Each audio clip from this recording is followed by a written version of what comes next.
How's it going, and welcome back to the Marvel Snap video here on YouTube. Today's going to be a little bit different than the normal deck highlights that I do. We're going to be covering 5 different combos that you can slot into almost any deck in Snap. I thought a deck building focused video like this might be more useful to folks. The way card acquisition works in Snap, everybody's collection looks a bit different. So this way you kind of keep an eye out for groups of cards that you could slot into whatever you're working on, as opposed to trying to focus on an entire deck that you might be missing a bunch of bits of. To dive on in with the first here, we have one of my personal favorites, Storm plus Juggernaut. So Storm floods a location, making the following turn the last turn any player can play cards out to that location, and then you play Juggernaut on the following turn at that flooded location, kicking out anything your opponent might have deployed there, trying to win that. This can typically lock you up an area with just 2 cards, which is quite powerful in Marvel Snap. Up next, we have a combo that's probably the best at putting a large unit into play in Marvel Snap for minimal resources. Lady Sif, on reveal, discards the highest cost card from your hand, and then Ghost Rider turns what is a downside from Lady Sif into an upside by replaying that expensive card that you're discarded. When you put these two together in a deck, you want to make sure that you have plenty of 5 and 6 cost cards, so that when you play your Lady Sif out, you have something potent to get rid of to bring back with Ghost Rider.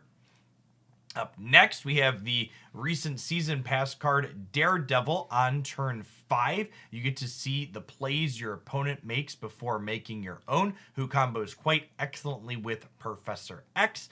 Ongoing, lock down a location. Other cards can't be added, removed, or destroyed there. So Daredevil lets you see the plays your opponent's making on the 5th turn, and then you can play Professor X out deterministically to whichever of the paths adding his 3 power to will guarantee you victory in. Next, we have Sunspot plus Infinite. Sunspot says at the end of each turn, it gains 1 energy for each unspent power you have that turn. And then Infinite says you can only play this card if you didn't play anything on the prior turn. So Sunspot lets you get some value, soaking up 5 resources on turn 5. And then Infinite lets you deploy this giant 20 power unit on turn 6, effectively giving you, 26 power worth of characters for just 12 resources, which is pretty above rate. Finally, we have the only 3 card combo in today's video, and that is Black Widow, followed by Wave, followed by Odin. So Black Widow gives a Widow's Bite to your opponent's hand, which is a 0 cost card that prevents them from drawing cards as long as it's in their hand.